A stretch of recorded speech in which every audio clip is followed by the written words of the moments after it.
Today we're going to explore what is called the arc of belonging. How people who join us may experience belonging very differently than those who begin to knit themselves more deeply into the fabric of this community. I offer these words by Unitarian Universalist minister Reverend Richard Gilbert as we begin our worship service. We bid you welcome, who come with weary spirit seeking rest. We bid you welcome, who are seeking a new faith. We bid you welcome, who come with hope in your heart. We bid you welcome, who come to probe and explore, who come to learn. We bid you welcome, who enter this hall as a homecoming, who have found here room for the Spirit, who find in this people a family. Whoever you are, wherever you are, whatever you are, we bid you welcome.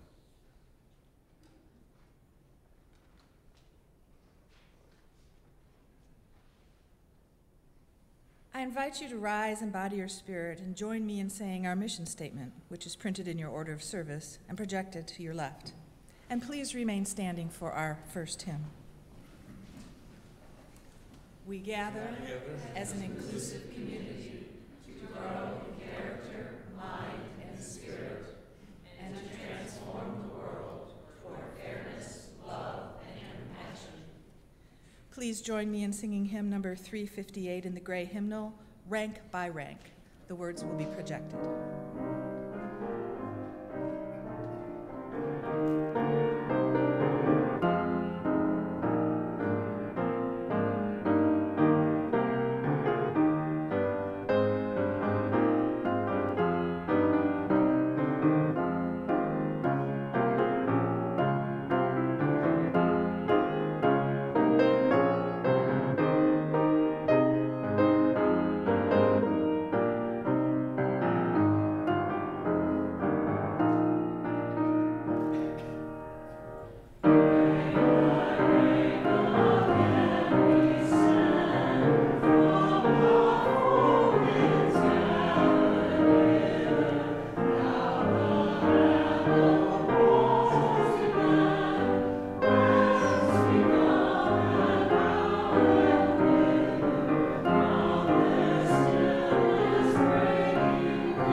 Good morning.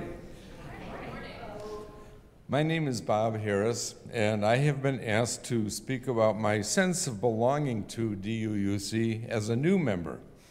I started attending services in November of 2016 and after taking the membership classes, joined in February of 2017.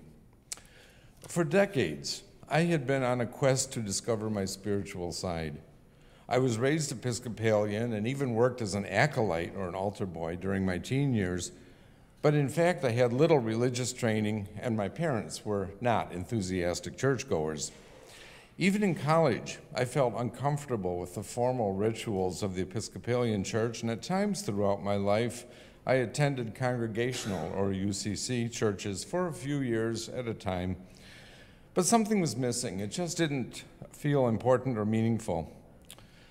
Shifting gears away for a moment from a formal religion, when I was 54, I went through an initiation weekend with the Mankind Project, which is a worldwide organization that exists to support healthy emotional growth in men. It is specifically non-religious, but there is a definite spiritual side to the work that we do. In my 18 years with that organization, I came to realize that for me, spirituality has little or nothing to do with rehashing ancient legends or choosing to believe in supernatural belief systems. Rather, I decided it was about developing and living out my best values and helping others. Does this sound familiar? When I was employed, my focus had been entirely on my career and raising my family. I retired 3 years ago, and in retirement, one of my specific goals was to further explore my spiritual side. To that end, I took an online test to discover what my best spiritual path was. I scored 100% on Unitarian Universalism. Great, I thought. What the heck is that? Another goal in retirement was to use my skills and talents to do more to help other people and to make the world a better place. Again, does this sound familiar? After some research into UUism, I realized that the church and I both define spirituality the same way. What this church stands for absolutely makes sense to me. After looking for the closest church to my home in Bloomingdale, I just showed up at church one Sunday in November of 2016. I vividly remember the morning I first came to church. A man, I think it was Bob Wunderlich, opened the outside door for me with a huge welcoming smile, which made a strong impression on me. The people at the welcoming desk were friendly and enthusiastic and seemed happy to see me. During the service, I felt comfortable and engaged as Karen Lindebrecke conducted a service on the Tree of Life. After service, I ran into Dave Gorman at coffee, whom I had known as a work colleague for years, and we talked for a while. Then Steve Conant rushed over and greeted me like an old friend, and we chatted for a while. When I left that day, I couldn't wait to return next week. I so quickly felt completely at home. This is unusual for me because I've always felt like something of an outsider, never quite fitting in anywhere, even as a child. This is partly because I am gay, so by definition, an other, but more so just due to how I was as a child, kind of bookish and shy and lacking confidence. I did well in my education and career, but on a personal level, I always felt like an outsider. As I talked to people at church and read the weekly church updates on email, I saw the many, many things the church does, all of which seemed like ways to plug in. I started attending the men's group, went to potluck dinners, participated in face-to-face a few times, picked up trash along the DuPage River with Dave Gorman, and just started showing up at events. I have done everything from volunteering to set up tables for the pancake breakfast to co-leading the New Covenant groups and attending the annual retreat. In all cases, the people I met have accepted me, been friendly and supportive, and just lots of fun to talk with and be around. Sure, part of it is because we have a lot in common. Intelligent and very open-minded free thinkers, if I may generalize. Each person I meet presents me with a new chance to meet someone well worth knowing. What fun, another interesting person.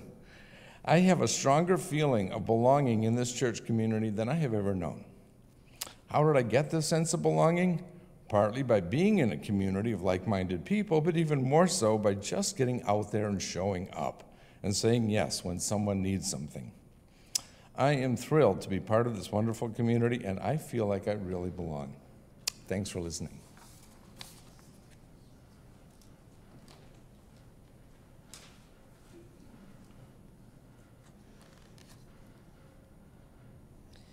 Good morning. I'm Karen Lindebrecke, and I'm a member here at DuPage Unitarian Universalist Church. I first came to this church in 1993, soon after moving to Illinois from Tennessee. I was looking for a church community like the one I had at Tennessee Valley Unitarian Church in Knoxville, where I had found my home in a rather conservative community. This was the first church I visited in Illinois, which I followed with a visit to Hinsdale Unitarian Universalist Church.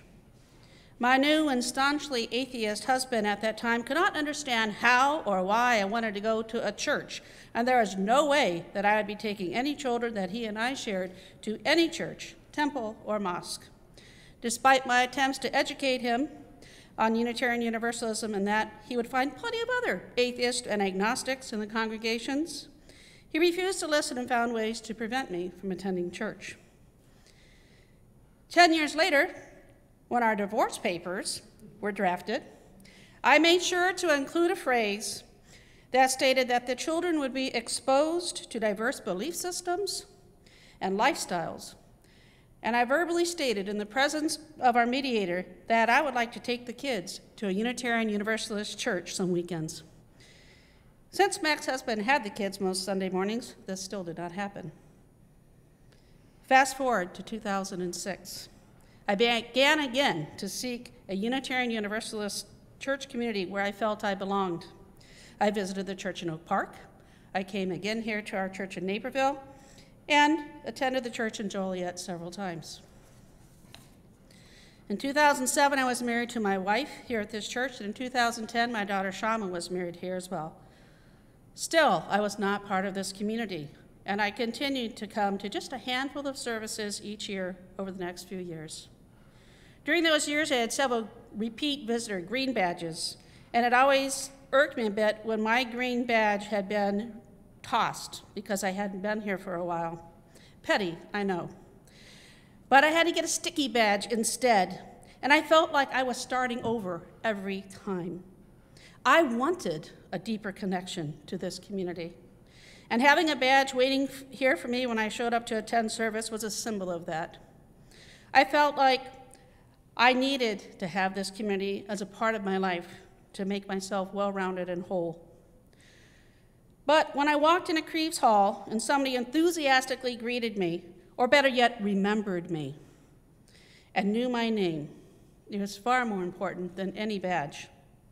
For a long time, there was only a handful of people who knew my name or anything else about me, and I knew that needed to change. I wondered, how was I going to make this happen? And why was this so important to me? In 2005, the Aikida Center for Peace, Learning, and Dialogue asked several people whose work it is to build communities. They asked this question: what is community and why is it so important? Frances Moore LePay shared that community, meaning for her, nurturing human connection, is our survival. We humans wither outside of community.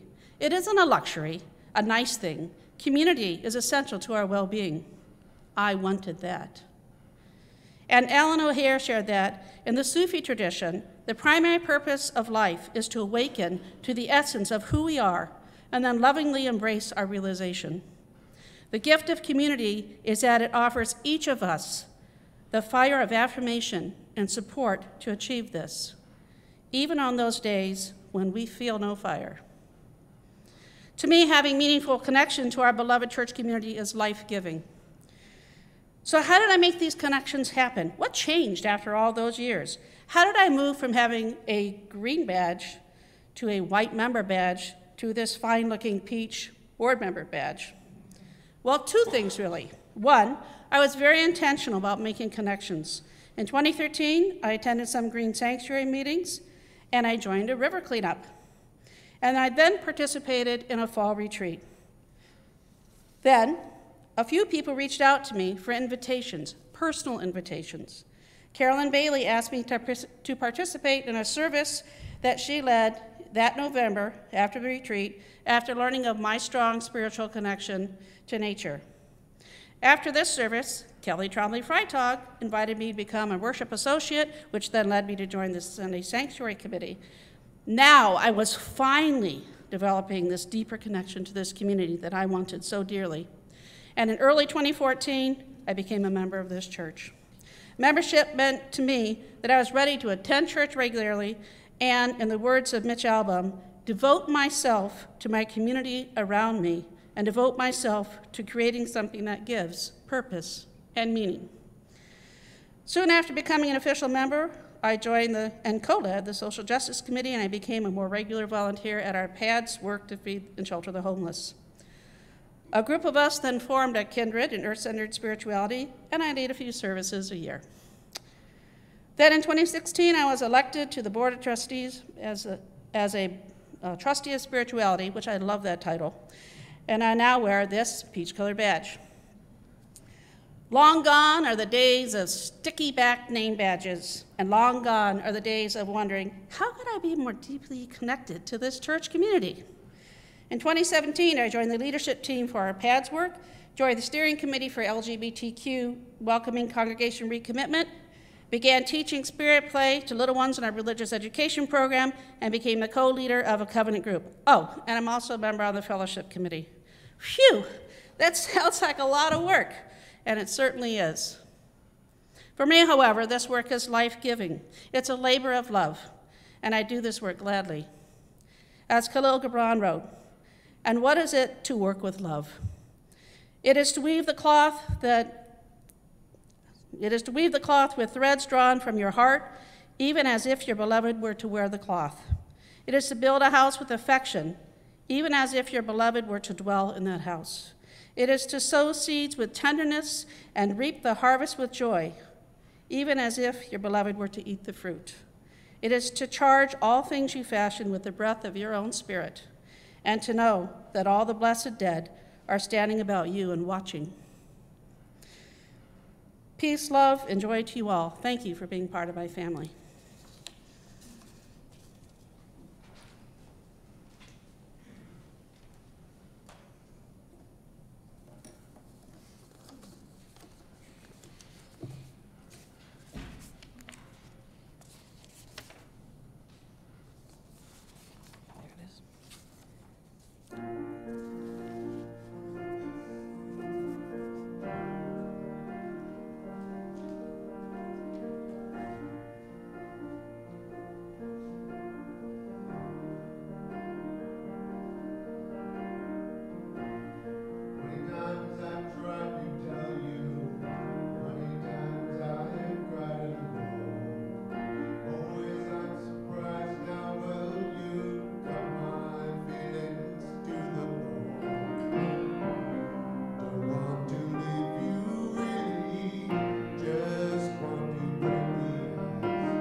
Sound of the words we both fallen under. Whatever we deny or embrace, for worse or for better, we belong, we belong, we belong together. Si acaso no lo sabes, te aseguro que es verdad. El cariño que es sensible no se apaga con crueldad. Olvidas lo que fuimos y desprecias lo más bien, perdidos pretendimos que la luna de luna a ti, junto a ti, solo es mi anhelo. Junto a ti como el rayo de luz que ha borrado el cielo. No importa por venir si sufrir es mi triste destino. Junto a ti hasta el fin del camino.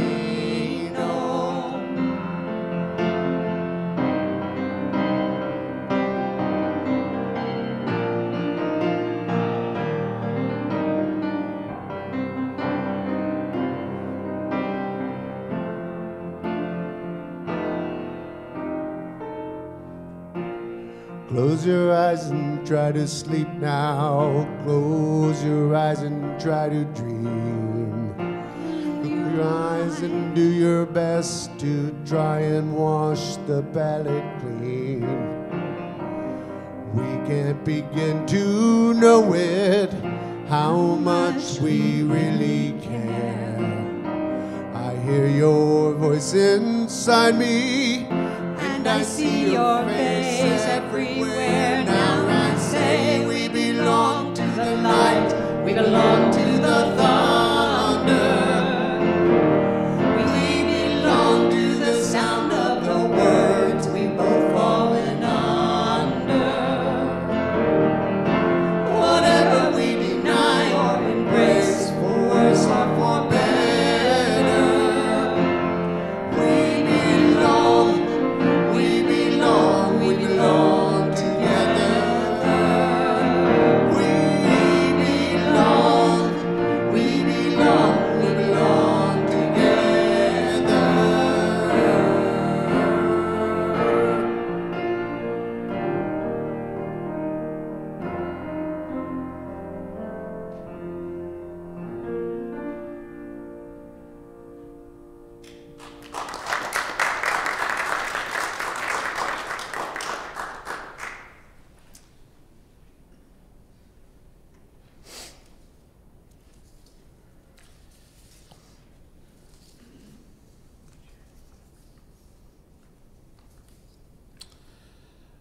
I'm going to tell you a story that was written by a Unitarian Universalist. Her name was Becky Brooks.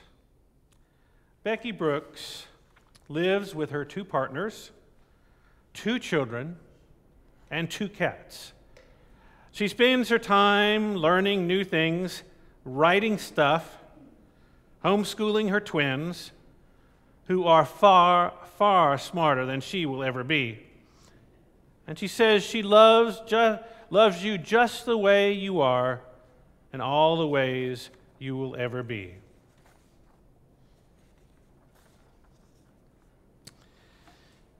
Once upon a time, there was a teacher, and her name was Sophia. Sophia had been a teacher in a town where she lived for a very long time. She had taught kids who had grown up so that their kids attended her class as well. Nearly everyone in town knew Sophia and loved her because not only was she an excellent teacher, but she was very kind.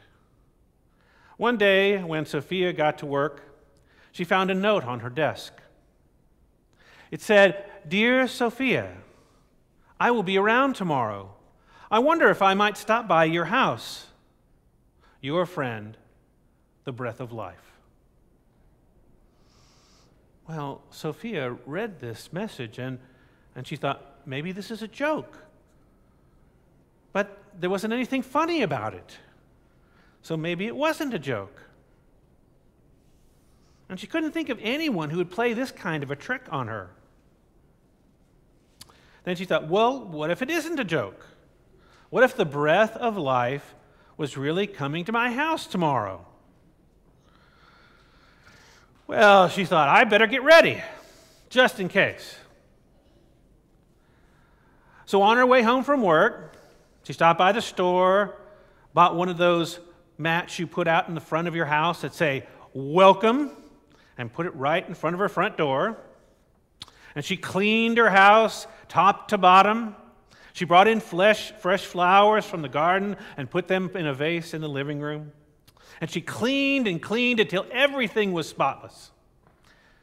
Some might say sparkly. In the morning, she realized she didn't know what the breath of life liked to eat, or even if it ate anything.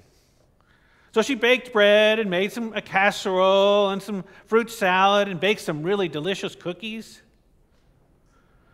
What about a beverage? Did the breath of life like iced tea or hot tea? Did it even drink anything?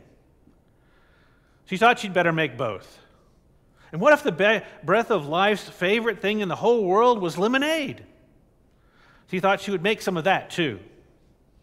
She was very nervous. She didn't know what to expect. Just then, there was a knock at the door. Sophia's heart patted, pat, pat, pat, pat, pat. And she took a deep breath, calmed herself down, and opened the door slowly. On the other side of the door was the mayor of the town. And he said, "Hello, Sophia. I was walking by and I smelled this delicious baked bread and I just had to come in for some." And Sophia said, "Oh, I'm so glad that you're here. Come in, come in. I'm expecting somebody, a very important person who you might want to meet. So please come in and make yourself at home." And so Sophia and the mayor sat down and they had a nice discussion and they were eating some fresh bread. And then there was a knock at the door. And Sophia's heart went pat, pat, pat again. And she took a deep breath and opened the door slowly. And the other side was a group of children from her class. "Hello, Miss Sophia," they all said. "We were walking by and we smelled the cookies. We have to come in." And Sophia said, "Oh, I'm glad you're here. Come in, come in. I'm expecting a very important person who you might want to meet. Please come in and help yourself to some cookies." Well, the children were giving the mayor a much-needed advice about something going on in the town when there was another knock at the door. And Sophia's heart went pat, pat, pat again. Deep breath. Open the door. And it was the entire women's chalice circle from her church. "Hello, Sophia. We heard the tea kettle and laughter, and we just thought you were having a party, and we wanted to join in." All afternoon, people stopped by Sophia's house, lured by the yummy smells and the happy sounds. The townspeople filled her house upstairs and down, overflowing into the backyard and the front yard. And they got hungry, and so some people went out and got some more food and brought it back, and they all ate together as the sun set and the moon rose. It was a great party. People played games, told stories, baked, played music, talked. Sophia had such a nice time that she completely forgot about her guest that was supposed to show up. Even as she waved goodbye to the last of her friends at the end of the night, she only felt contentment for such a lovely party. In the morning, though, Sophia woke up and remembered everything, and she was a little confused. What had ever happened to the breath of life? All during her walk to work, she tried to figure out what had happened. And along the way, she smiled and waved to people she ran into who had been at her party. She thought to herself, well, it was really a good time for everybody who showed up. When she got into her classroom, she was surprised and found a note on her desk. She read the note. "Dear Sophia, I had such a wonderful time yesterday. The bread was delicious. The cookies were divine. Tea mixed with lemonade is my very favorite. Thanks for being such a wonderful host. I hope we can do it again sometime. Love, the breath of life."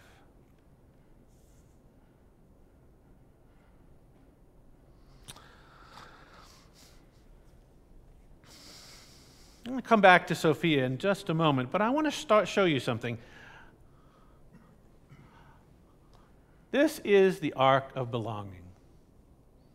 It starts with the person who comes in the door for the first time, and then as they feel like they belong, they get involved in some things, and then over time, they get more deeply involved, like Karen here, joining the board or taking on positions of leadership.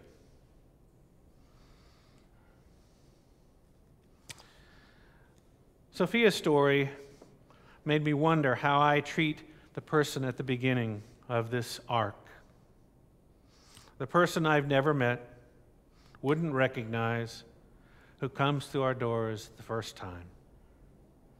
You know, Sophia asked a lot of questions because she didn't know what to expect. And you know, I don't know what to expect of the first person, this person that comes into our doors for the first time. But I sure want to make them feel welcome, cared for. To do that, I need to remember a few things. I need to remember that each person who comes into the doors of this church come here for a reason. Sometimes they come because they've experienced something traumatic or painful in their life. Sometimes they want a place for their children to develop a moral or ethical or spiritual or liberal religious understanding of the world. Some people come because they don't want to feel alone in this chaotic world we live in. And some are looking for a like-minded community. Everybody who shows up here comes for a reason. And they hope that this church is a place they can find something: healing, hope, community, peace, engagement. We've all been in that place. Everybody who's here, we've been here the first time. And I ask you, try to remember, what was it like your first time? Over the years, I've heard from a number of visitors at every church that I've served or been a part of that the visitors were a little scared or a little anxious attending their first service, unsure what to expect, wondered how they'd be treated by people that were here. Even after looking at our website and listening to a couple of sermons, I'm happy to say that I think that this congregation does a pretty good job of welcoming people who walk through the doors. A smile at the greeter's table, a welcome, glad you're here.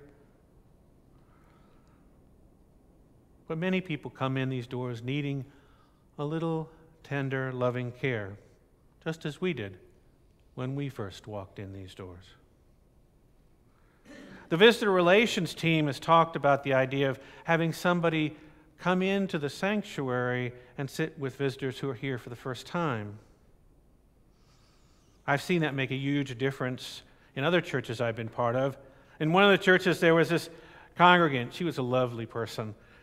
She made it her personal mission to seek out any new person who walked through the door, and she would sit with them the whole service and actively talk with them about their life. And then the next service that came in, she made a point of greeting them to ensure that they knew somebody that was here at this church. I wondered if we could do that.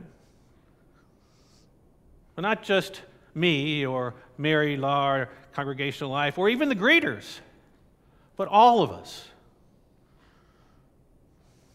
Taking the responsibility to show the same authentic, sustained enthusiasm for any visitor who joins us on any Sunday. Now, I've seen you all do this after service. We have the time after the service, for those of you who are new, where I ask you to turn around and greet one another, and I have seen you all greet people, talk to them, getting to know them, asking them how they can help or figure out what's going on at the church. And I say to you, keep that up. It is wonderful. It is making a difference to the people that come in these doors. There are some people who may not respond as well to that, though. Remember that there are people who like to come in and they kind of sit over in the corner and they just want to observe, to sit quietly, to see how things go, to see what this community is like. They're a little cautious, maybe a little introverted. They want to see if this is the community they feel like they can belong to. They may not be ones to stay here after the service. As a matter of fact, some of them may just beeline out the service and go out the front door, but they come back the next week. And they observe. They observe us carefully. What's going on in worship? And they listen carefully to what we say to one another here and in Crease Hall and religious education. And they might even ask themselves, do they hear people complaining, or do they hear people joyfully engaging with one another? Do they hear people who seem angry and defensive, or do they hear people treating each other with kindness and respect? I can tell you they listen to what people here in this church think about their minister, about the leadership, about all that goes on in this church. They listen, and then they decide whether to return, whether they can belong or not. Over time, if people continue to visit, some of them become members, and they get involved in one or more aspects of this church, a committee, a covenant group, a book study, an affinity group, something. And I see many of you who are involved in so many things in this church. Many things that don't occur here even on Sundays. Any given time that I come into this church, there's at least one member of the church doing something here in this building. Usually something for the betterment of the church building or the community itself. And so I offer you a suggestion. If you hadn't thought about it, use your involvement in this church to learn more about yourself and to grow as a person while you serve. Many of you have never been on a committee or a board or taking on that kind of responsibility before coming to this church. And that's really okay. We have lots of people here who can mentor you, advise you, help you. And you'll discover that you don't have to do anything single-handedly here. And you don't have to know everything about this church to be part of this church. There are so many things you'll learn as you involve yourself. You learn more about who you are and what you're capable of, your capabilities. Perhaps you'll learn something new about yourself. Some talent you never knew you had. So don't just let yourself do something here and kind of put that on the table.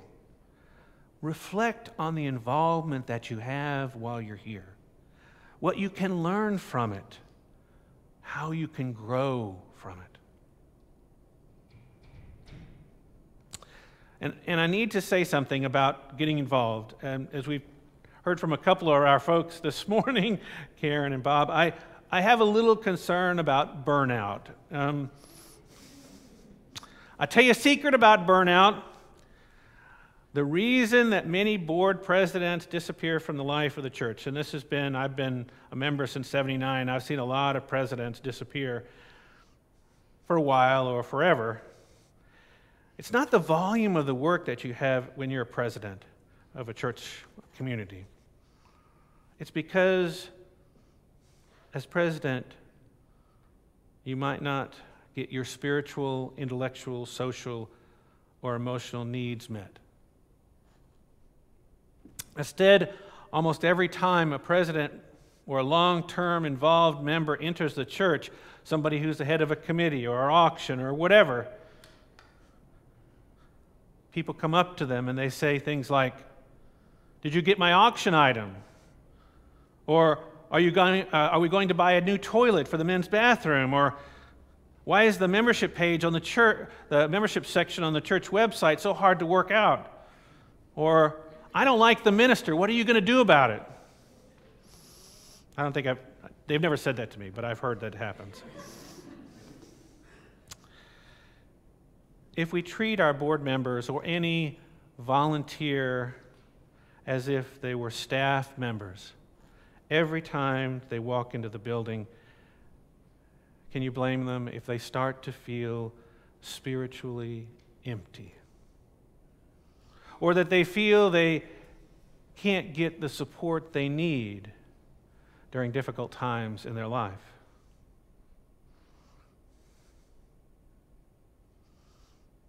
I can tell you, people wanting to take on a board or really any responsibility at this church, that if you want to do that, I encourage you to do that. I think it's a lovely way to give to this church. And again, you can learn so much. But set boundaries. Take care of yourself. You may have to tell people things that are a little difficult, like, I'm happy to talk to you about this. Could we set up a time later? I'm going to go into worship right now because I need to hear the service today. Good boundaries make for good self-care, make for long-lasting, happy, spiritually fed volunteers and leaders.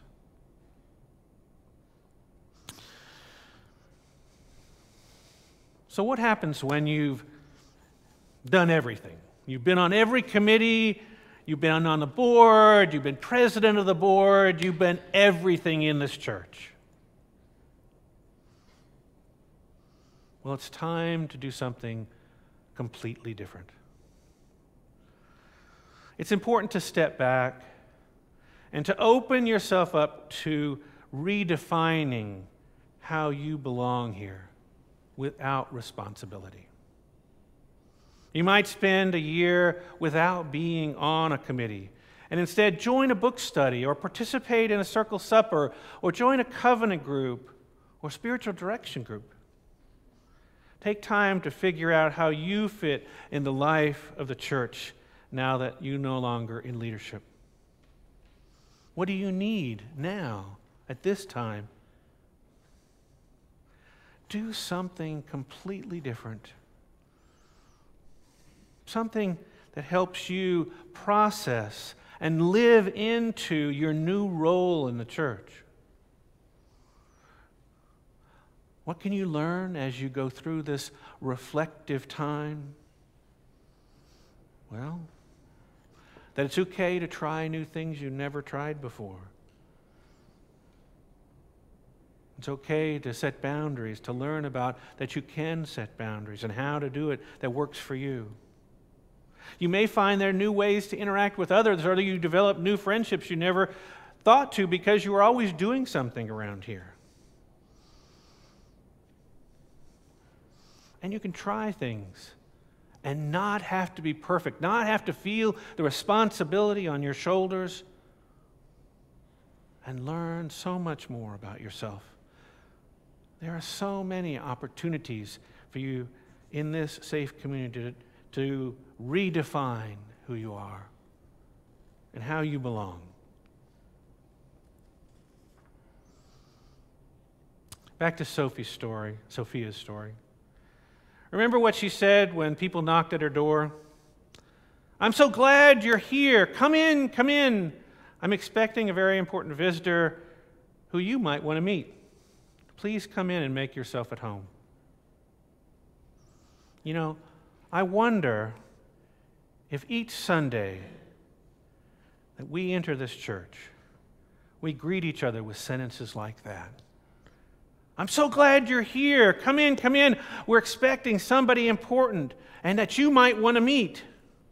Please come in and make yourself at home. What would be different if we did that? And who would that important visitor be? Well, it might be someone new to the church.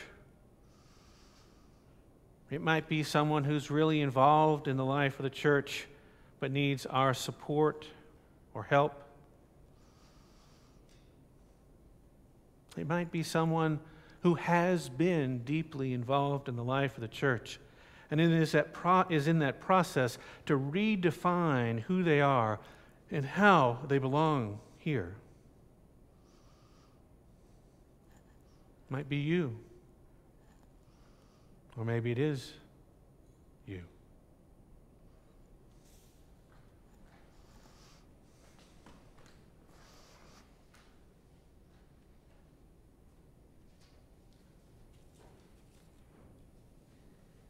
The root of the word bless has as its grounding the idea of to speak well of or to praise. In a sense, to bless someone can be to give them thanks, to appreciate the very fact of their being. As Bernadette Burns tells us, we bring our myriad of talents, ideas, needs, and styles here. Yet within this diversity, there is a common bond between us. We love this fellowship, and we are willing to work together to improve and strengthen this community of ours and our lives.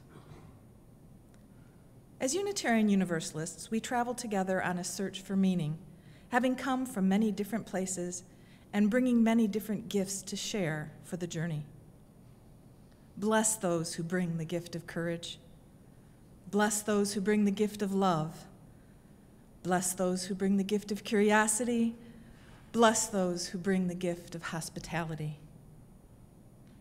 I'd now like you to turn to your neighbors to face one person at a time with focus and intention, and to give and receive the message, thank you for your gifts.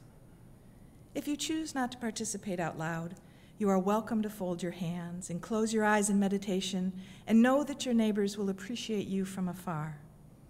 In any case, please hear that I thank you for your gifts. Please now bless one another.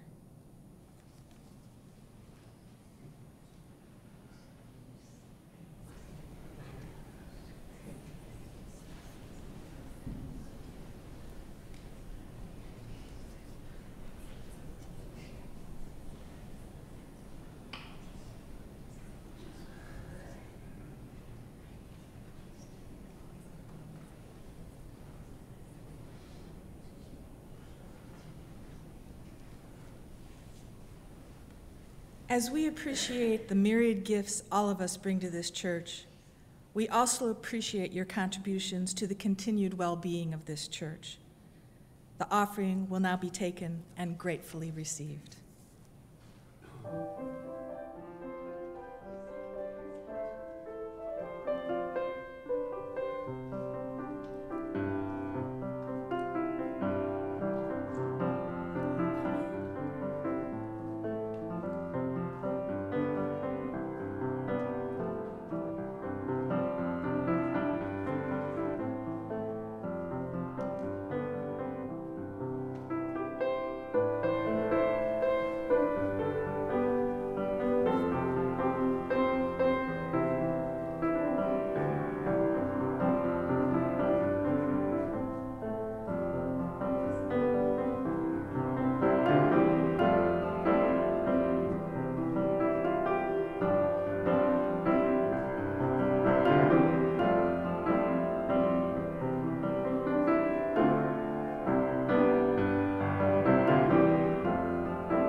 And now it is time for us to extinguish our chalice, but let us carry its flame in our hearts, reminding us of our fourth principle, a free and responsible search for truth and meaning. I invite you to rise in body or spirit and let us sing together hymn number 1074 in the Teal hymnal, Turn the World Around. The words will be projected to your left.